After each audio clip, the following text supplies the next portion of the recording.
días. Son las 6 de la mañana de este viernes 5 de febrero de 2016. Esta es la hora de la verdad y estos son temas y asuntos que trataremos en la grata compañía de ustedes durante las próximas horas. Del borde del colapso al borde de la paz. Dicen sobre la reunión, la medio ridícula reunión de Obama y de Santos ayer en Washington. ¿Y cuándo estábamos al borde del colapso? ¿Nos quieren contar? La cuestión es obvia. Estábamos al borde del colapso cuando Álvaro Uribe Vélez asumió la presidencia de la República. El país estaba en manos de las FARC, los alcaldes fugitivos de sus regiones. El ejército estaba completamente desbaratado porque el ministro de Hacienda, un tal Juan Manuel Santos Calderón, le había quitado todos los recursos. Repito, Juan Manuel Santos Calderón, ministro de Hacienda de Andrés Pastrana, le había quitado todos los recursos al ejército de Colombia. Es un hecho histórico. El borde del colapso. Del colapso lo salvó Álvaro Uribe Vélez con la seguridad democrática. El impuesto patrimonial que todos los colombianos pagaron con el corazón, no con el bolsillo. La recuperación del ejército en su moral y en sus medios de trabajo. Y de la policía. Gracias en la policía Teodoro Campo, gracias en el ejército y en las fuerzas militares a Jorge Enrique Mora, a generales como Héctor Fabio Velasco, que estará hoy con nosotros, al comandante de la Armada. Todos contribuyeron a salvar el país. El país estaba al borde del colapso y gracias al Plan Colombia que se había diseñado desde la época del doctor Pastrana, el país volvió a vivir. Y gracias, por supuesto, al liderazgo del presidente Álvaro Uribe Vélez. Y ahora el país no está al borde de la paz, no mientan, está al borde del colapso otra vez. Está al borde del colapso económico, está al borde del colapso político y moral. Y por eso, el señor Humberto de la Calle Lombana sale a decir que los acuerdos de La Habana no necesitan refrendación popular. El mensaje está claro. Quieren eliminar la consulta popular. Saben que en la constituyente no hay futuro. Y que el famoso plebiscito los llevará a la ruina, a la tumba política. Entonces ahora mandan a este jurista, desde luego en combinación con Sergio Jaramillo y con Enriquito Santos, a que nos manden la tesis de que ya no se necesita refrendación popular. ¿Pueblo para qué? ¿Para qué? Al pueblo colombiano lo representa el doctor de la Calle. Ni una palabra del cabo secuestrado. Un cabo que secuestraron en Antioquia al mismo tiempo que volaron una planta eléctrica que no costaba sino 30 millones de dólares. 30 millones de dólares. Esa gracia la hizo el ELN. Del cabo no se habla. Al fin y al cabo, ¿qué importa, cierto, señor ministro de Defensa? Un cabo. No vale la pena. No vale la pena. Ese es puro pueblo. Ese es puro pueblo y usted no se unta de pueblo. Un cabo no tiene ninguna importancia. Por eso guardan silencio y Santos dice desde Washington que están viendo a ver qué pasó con el cabo. Pues que el ELN lo secuestró. Esa partida de bandidos con los que se van a reunir ahora, después de que se han reunido durante meses con Frank Perl. Esa es la paz de Colombia, entregarle el país a esos bandidos. Ayer hubo, aquí en Bogotá, dos acontecimientos. Uno, que se apagó el incendio en los Llanos Orientales. ¿Saben quién lo apagó? No lo apagaron los bomberos, no lo apagaron los helicópteros, no lo apagaron los de la defensa civil, lo apagó la lluvia. Llovió sobre Bogotá y apagó el incendio. Este es un país tan corto de medios que si no llueve, arde por todos los costados. Y el segundo acontecimiento fue el famoso Día sin carro. El otro embeleco de Peñalosa. Ayer la pagó porque lo chiflaron sin misericordia en el centro de Bogotá. Jean-François Revel, el más grande politólogo que produjo el mundo en el siglo XX, tenía un libro fantástico que se llama La Grâce de l'État. En su opinión, todos los gobernantes tienen una época de gracia, una época en que todo se les perdona, la gente está a la expectativa, le dan espacio, le dan tiempo. Ese tiempo de la Grâce de l'État es de un año, según Jean-François Revel, que algo sabía de política. Pues a Peñalosa no le duró ni un mes. Bueno, un mes. En febrero ya lo están silbando en la calle. El Día sin carro es un embeleco sin precedentes. Más la pelotera que armó Peñalosa en el norte de la ciudad, con el famoso carril para las bicicletas, ayer estuvo más congestionada la carrera séptima que en día con carro. De manera pues que Peñalosa no las tiene todas consigo. Se le está acabando la Grâce de l'État y no lleva más de un mes en la alcaldía. Colombia al borde del colapso, lo dijimos. Las exportaciones cayeron en el año 2015 34.9%. Esos son, queridos amigos, 19.000 millones de dólares que no entraron ni entrarán nunca a Colombia. Por la caída, esto comparado con el 2014, por la caída en los precios de los hidrocarburos dirán, no señor, no mi querido amigo, cayeron las manufacturas, cayeron las otras exportaciones, cayeron las exportaciones de productos agropecuarios. Este es un país que se sume en el colapso económico. Y aquí fanfarroneando con visitas a Washington, con muchos periodistas. Ya veremos cómo es la lista de los asistentes a aquella reunión, a aquel aquelarre que le montaron en la Casa Blanca al pobre Obama, que no sabe qué hacer, lleno de problemas por todas partes, tiene a ISIS metido hasta en la sopa, el mundo se le desintegra, la situación de su partido es desesperada, y lidiando con Juan Manuel Santos, y con los lagartos que llevó y que no pudieron entrar a la Casa Blanca porque no había espacio para tanto lagarto. María Victoria Calle, presidente de la Corte Constitucional, vivir para ver, vivir para ver. Y no es que la señora nos moleste porque tenga posiciones de esas extremas y extravagantes que asumen algunos magistrados, no, es por la pobreza infinita de su capacidad jurídica. Se lo tenemos que decir con toda franqueza. Esa señora derecho no sabe, no aprendió nunca y no aprenderá. Es una persona eminentemente mediocre.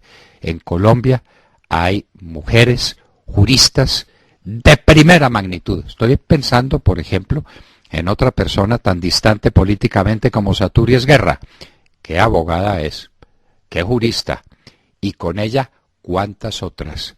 ¿Quién se inventó a esta señora como magistrada de la Corte Constitucional? Nosotros sabemos.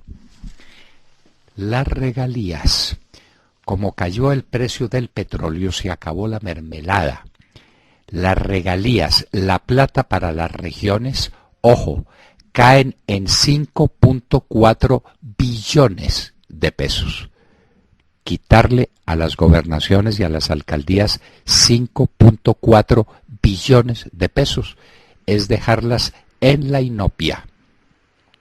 Ya empiezan a admitirlo, que caerá la llamada inversión social, lo que cae en la mermelada. Ya este gobierno no tiene ni siquiera plata con qué pagarle a sus cortesanas.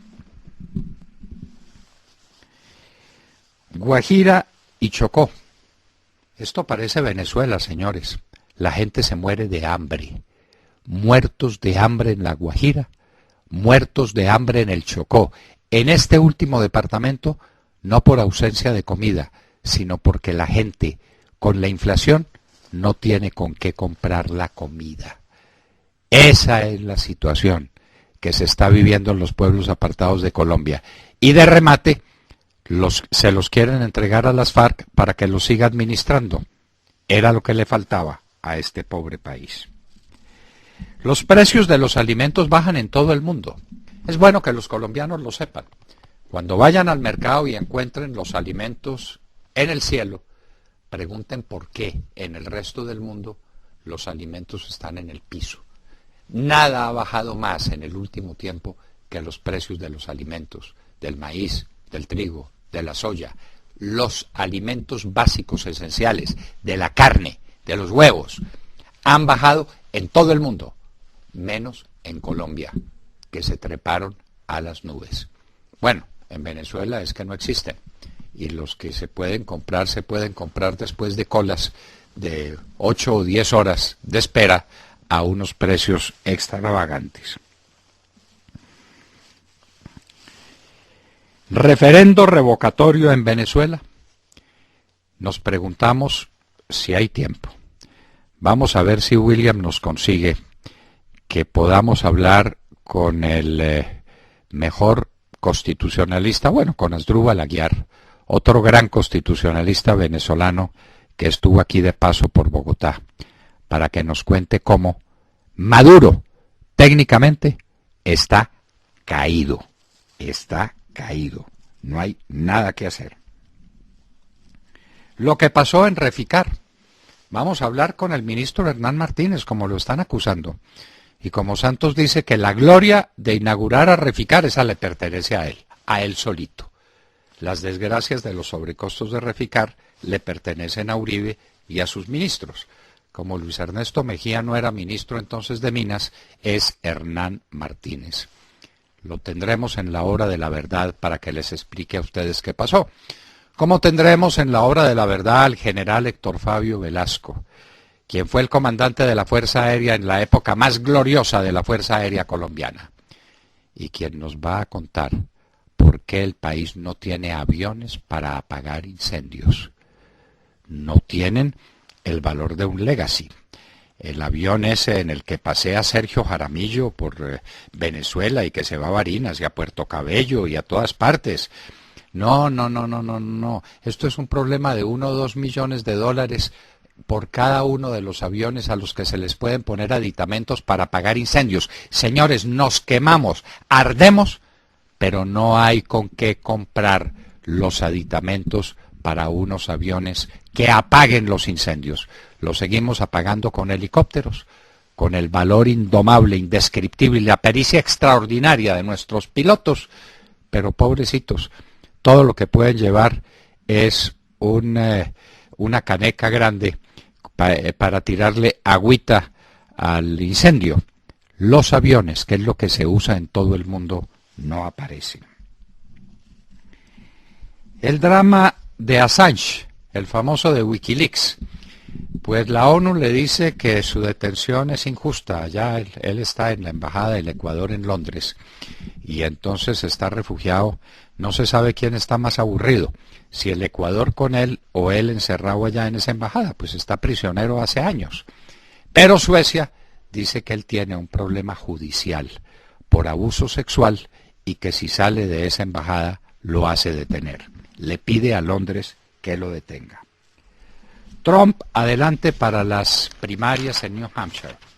Estaba también adelante para las primarias para el caucus en Iowa y no le fue bien, le fue mal.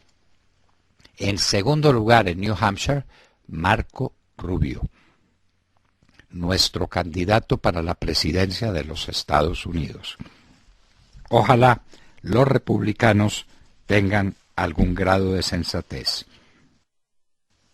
La actriz Kate del Castillo, citada por la justicia mexicana para que explique sus vecindades con el Chapo Guzmán. ISIS bajó sus milicianos de 31.000 a 25.000. después de tanto bombardeo, después de no sé cuántas incursiones aéreas de Francia, de Gran Bretaña, de los Estados Unidos, de Rusia, de todos contra ISIS, le han bajado sus milicianos, según los cálculos optimistas de ellos, desde luego, es decir, de los que están bombardeando, de 31.000 a 25.000. Ese problema de ISIS no tiene solución, mientras que sigue penetrando Europa. La situación en Alemania es gravísima. Los servicios secretos están llenos de informes y de llamadas donde les dicen que con los refugiados que vienen de Siria vienen cantidades de militantes de ISIS para hacer terrorismo en Europa. En Francia, el bandido este que atacó la sala de conciertos francesa y que dejó muertos un día trágico en París, está diciendo o le decía a su íntima amiga que él logró entrar a Francia con 94 terroristas de ISIS. ¿Dónde están los otros 93? Esas, pues, son las noticias internacionales más importantes. Y en Hoy en la Historia recordaremos una historia casi delirante.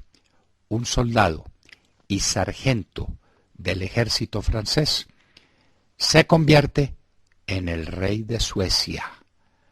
Cuando ustedes oigan hablar de la nobleza sueca, esa no viene de los vikingos, que llegaron del cielo, que llegaron de entre las brumas, de los lugares más extremos del norte de Europa. No. Son descendientes de un sargento francés, de Bernadotte, simplemente. Jean-Baptiste Jules Bernadotte, sargento del ejército de Francia, convertido en rey de Suecia. Contaremos su historia apasionante. De todo esto y de mucho más hablaremos con ustedes en las próximas horas, en la hora de la verdad. Saludemos la mañana a Montserrat Fernández. Muy buenos días a todos. ¿Qué les parece este refrán que dice mucho ruido y pocas nueces? Yo creo que se puede aplicar ese refrán popular que significa que se concede mucha importancia a algo que no la tiene o que se hace mucha propaganda para algo insignificante. ¿No creen que se puede aplicar a la visita del presidente Juan Manuel Santos a Estados Unidos con motivo de esos 15 años del Plan Colombia, donde yo sí creo que ha habido mucho show y poca sustancia? Porque a pesar de los discursos, de los aplausos y las promesas, se está vendiendo un sueño que según el gobierno está muy cerca, me refiero a la paz, pero todavía no es una realidad. Y el presidente Juan Manuel Santos dio por hecho en Washington esa paz, cuando todos sabemos que la paz no es una simple firma, ¿no?, sino lo que viene después de la firma. Lo cierto es que esa celebración de los 15 años del Plan Colombia fue un intercambio constante de aplausos, alabanzas y buenas intenciones, en una celebración en la que no tenía cabida las críticas, porque era una celebración, por supuesto, y con un presidente, Barack Obama, que dijo que sí a todo, porque le queda poco tiempo en la presidencia ya y porque además las promesas que le hizo a Colombia tienen que pasar por el Congreso de mayoría republicana, que no va a ser fácil. En definitiva, una celebración que abre muchos interrogantes y que plantea muchas dudas. Si la firma de la paz, pregunto, si la firma de la paz no confirma que parte de la guerrilla abandone el narcotráfico, como reconoció el propio presidente Juan Manuel Santos en Washington, ¿cuál será el papel del Plan Colombia en este supuesto inminente, que habrá parte de la guerrilla de las FARC que seguirá con el negocio? ¿En qué queda el papel de la extradición? Pregunto también. ¿Continúa o se acaba? Porque no se mencionó ese tema, no sé si se dieron cuenta. Y por último, lo que se celebró en Washington fue el entierro del viejo Plan Colombia, que en su momento evitó que la narcoguerrilla de las FARC se tomara el poder, o lo que se celebró fue el nacimiento de un nuevo plan que nadie, incluido Obama y Santos, saben para dónde va. ¿Ni en qué consiste? Entonces están hablando de 450 millones de dólares por la paz, que es un proyecto de Obama que no ha presentado al Congreso, a un Congreso de mayoría republicano que está bien enterado de que Santos abandonó la lucha contra el narcotráfico, Montserrat. Ese temita estuvo ausente de la reunión de Washington. Y ese es el tema que interesa a los americanos. Sí, pero no nos olvidemos que era una celebración, doctor Londoño. O sea, realmente sí. Fue muy hábil el presidente Juan Manuel Santos. Sabía que no iba a tener críticas. Ese no era el escenario. De modo que, digamos que fue muy astuto en ese manejo. Montserrat, yo insisto en que la falta de mención de ciertos temas deja en vigencia lo que ha sido la última doctrina de Washington. Primero, no aceptan impunidad total para delitos de lesa humanidad. Segundo, la lucha fundamental de Colombia tiene que ser lucha contra el narcotráfico. Y tercero, no sacarán a la FARC de la lista de terroristas sino en la medida en que entreguen efectivamente las armas. ¿Dijeron alguna palabra en contra de esos principios fundamentales? Bueno, no. Montserrat. No, y tampoco se habló de la extradición, insisto. No era el escenario, lo que era una celebración del Plan Colombia, que así es como muchos periódicos americanos lo han reflejado, como la celebración del Plan Colombia, que para muchos plantea muchas dudas, ¿no? Si fue efectivo o no. Usted me va a hacer una tarea, Montserrat, y me la va a tener para el lunes. Y es que va a mirar en los periódicos americanos realmente qué dijeron de la visita de Santos y en qué página lo sacaron y cuántas columnas le dedicaron. ¿Está bien? Claro, se la tengo para hoy si quiere. Bueno, muy bien, entonces más adelante me la cuenta. Sí. Pero Perfecto. que dijeron de verdad los grandes periódicos de los Estados Unidos. Allá, vamos a mirar, usted entra por internet y mira. Bueno, que esa es la gran ventaja de los medios electrónicos en este momento. William Calderón. Doctor Londoño, buenos días Colombia, gracias por invitarnos a sus hogares y a sus vehículos. Hoy es viernes 5 de febrero del año 16, son las 6:26 de la mañana. Como a una constituyente no se le miden y tampoco al plebiscito, porque lo pierden, como lo deduce el director de la Hora de la Verdad, Fernando Londoño Hoyos. El doctor Mamerto de Lacayo Lambona, tentando vado, o sea, pisando poquito a poco, soltó otra perla desde su paracaídas jurídico. Los acuerdos no necesitan refrendación. Así lo dijo el jefe del equipo negociador del gobierno en los diálogos con los narcoterroristas de las FARC, quien dijo que el acuerdo de paz que se alcance con esa organización criminal hace parte de un propósito nacional contemplado en la Constitución del 91 y como tal no es imperativa su refrendación. Mejor dicho, no a la consulta popular, mientras los narcoterroristas se anticiparon y propusieron una Asamblea Nacional Constituyente, mecanismo rechazado por el régimen. Sí, William, el presidente Santos, alias Juanpa,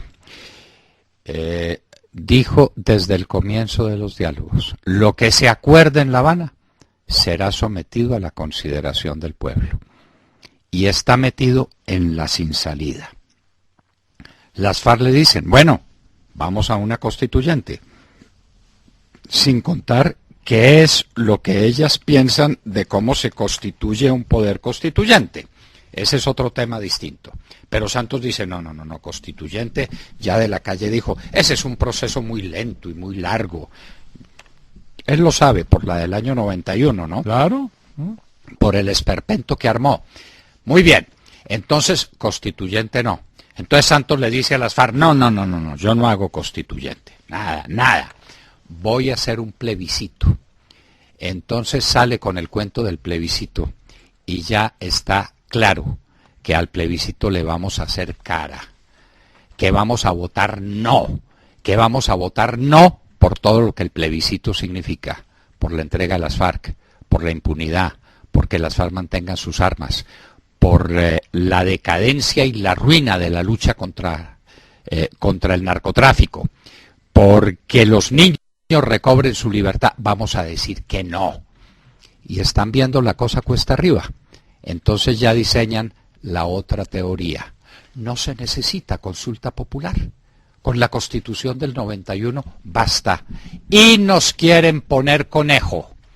En esa tesis debe contribuir mucho Enriquito Santos Calderón, que es el verdadero pensamiento detrás del trono. Juanpa, como no piensa nada. No, ¿qué va? Entonces le pregunta a su hermano todas las mañanas qué es lo que tiene que decir, qué es lo que tiene que pensar la noche anterior.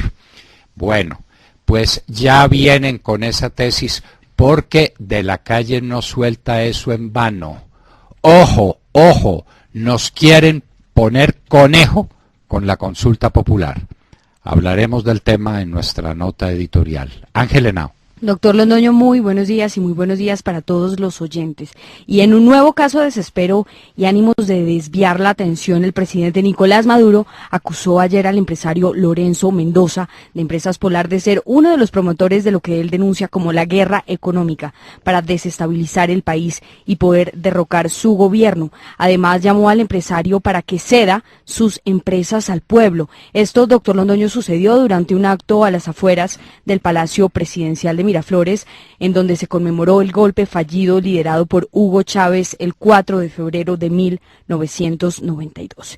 Y esta es la manera en la que el presidente Maduro le responde al empresario que en los últimos días ha llevado a cabo una fuerte campaña mediática para denunciar ante el mundo la difícil situación económica y alimentaria que vive la República Bolivariana. Mendoza ha criticado el hecho de que el gobierno venezolano privilegie la importación de productos terminados en vez de dar las divisas a los que proveen de materia prima a las empresas privadas nacionales. Cabe recordar, doctor Londoño, que la situación que vive el vecino país es dramática debido a las malas políticas económicas del actual gobierno, a la petróleo dependencia y a la estrepitosa caída de los precios del crudo. Y es que miren estas cifras, la escasez de alimentos básicos solo en Caracas se ha ubicado en un 60.7%. Esto significa que no se consiguen día a día 61% de los productos en los anaqueles de los almacenes. Una situación de los productos esenciales para la supervivencia. Sí. No estamos hablando pues de las cosas de lujo y de los perfumes. No, de las cosas con las que la gente vive. Me parece que son algo así como 70 productos esenciales. Esto pues es prácticamente toda la canasta básica, doctor Londoño. El 61%, ¿cómo le parece? Usted llega a un mercado y no encuentra el 60% de las cosas que está buscando. No encuentra arroz, no encuentra leche, no encuentra carne, no encuentra verduras, no encuentra frutas. Bueno, pero haga mercado. ¿Qué más, Ángel? Realmente la situación es bastante preocupante, doctor Londoño, y bueno, habrá que esperar. La situación en Venezuela se torna bastante difícil y es importante preguntarnos cuánto puede durar este gobierno cuando la gente está aguantando hambre. Bueno, vamos a hablar muy pronto con el constitucionalista venezolano Alan Breuer Carías, muy amigo de nuestro amigo común de Plinio Apuleyo Mendoza y también desde ayer amigo de William Calderón, para que nos cuente cómo, en el sentir de muchos, Maduro está caído. Y no porque lo tumbe la oposición contra un partido guerrero y duro de partidarios de Maduro, no, es que cuando la gente tiene hambre no hay partido político que valga.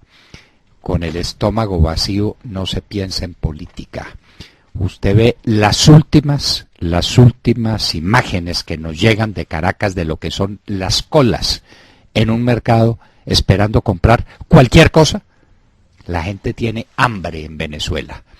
Y entonces el señor Mendoza de Polar sale valerosamente enfrentando las cosas. ¿Qué lección le está dando a los empresarios colombianos, no? A algunos de ellos. ¿Qué lección les está dando? Y entonces sale a decir que no se están importando materias primas para la fabricación en Venezuela, que no hay producción local porque los que se tomaron la tierra arruinaron el campo. Buen mensaje para los que se quieren tomar la tierra aquí en Colombia, para las FARC, para el acuerdo que hizo de la calle con esos bandidos, para dejarnos sin comida. Para allá van para allá van. Como están en Venezuela, señores, Maduro está caído. Maduro está caído. No hay quien lo soporte porque la gente tiene hambre y porque en los hospitales no hay un esparadrapo ni hay un tanque de oxígeno. ¡Qué horror! Sergio Gel. Doctor Londoño, muy buenos días para usted, para todos nuestros oyentes. Pues abrimos la mañana concentrados en las exportaciones colombianas, porque reveló ayer el Departamento Administrativo Nacional de Estadística, el DANE, el resultado final de lo que fue el 2015 en materia de comercio exterior. Y hay que decirlo, doctor Londoño, a pesar del PIB 1.0, del PIB 2.0 para fomentar las exportaciones, para aprovechar el buen momento que le traía la devaluación al país, pues en medio de esa situación, en medio de esta escasez de dólares por la que atravesamos, pues los resultados son bastante, pero bastante desconcertantes.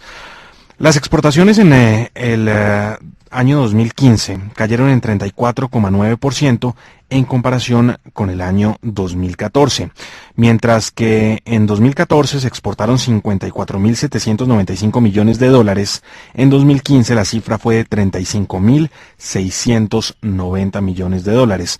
19.000 millones de dólares menos. Esa caída, pues del 34,9%, se da no solamente por la caída en las exportaciones de hidrocarburos, que pues por supuesto tiene un impacto bastante grande. Estas cayeron en 47,1%, a la par con la caída también de el precio del petróleo en el mercado internacional, pero también está la caída de lo que se denomina los otros sectores, una caída que alcanzó el 31%, y la caída del sector manufacturero. Este es un sector clave, es un sector al que hay que ponerle mucha atención porque cayó 11%. Ahí es donde digo el tema del PIB 1.0 y el PIB 2.0, que eran los programas inventados y diseñados por el gobierno para promover la exportación precisamente de productos terminados desde nuestro país. Pues las manufacturas en el año 2015 solamente alcanzaron 8.361 millones de dólares en exportaciones, esto en contraste con los 9.390 millones de dólares que habían exportado en el año 2014. Esto quiere decir que cayeron en 11%. El sector agropecuario, el de alimentos y bebidas, también tuvo una variación negativa, cayeron en 5,6% en 2015 esas exportaciones. El dato de diciembre, que es con el que se cierra el año, pues también trae cifras a la baja. Las exportaciones en diciembre, comparado con diciembre de 2014, cayeron en 11,7%, o lo que es lo mismo, en casi 2.000 millones de dólares. Esto es un desastre. 19.000 millones de dólares a 3.000 pesos por dólares, estamos hablando de 60 billones de pesos que no entraron a la economía colombiana. 10 veces Isagen. Porque las exportaciones se tienen que monetizar a través de la operación que se llama de reintegros. Los reintegros de las exportaciones, usted exporta y trae los dólares y se los vende al Banco de la República, que le entrega pesos. Y entonces usted con esos pesos produce más cosas, importa cosas, paga salarios. 60 billones de pesos no entraron a la economía colombiana. 19.000 millones de dólares. Y eso no solamente es en hidrocarburos, es en manufacturas, es en el sector que se llama de otros, es en el sector agropecuario. De manera pues que la economía colombiana en colapso.